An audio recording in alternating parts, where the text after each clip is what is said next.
Jo vinc de Montblanc, del poble de Tarragona. I estic aquí a Barcelona ja fa 40 anys. Vaig venir als 18 i aquí m'he quedat, vam estudiar i treballant aquí i tal.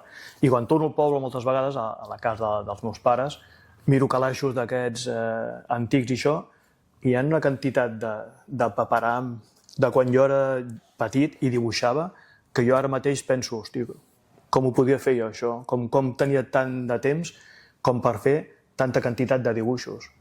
I al final he arribat a la conclusió que era algú com, hòstia, una necessitat tan bèstia d'estar dibuixant quasi tot el dia.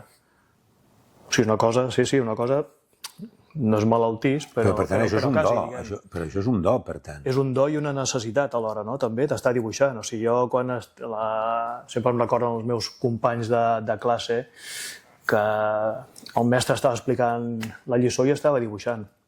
Estava dibuixant els companys de classe, dibuixant el mestre, i en els marges dels llibres de text tot està ple de dibuixets.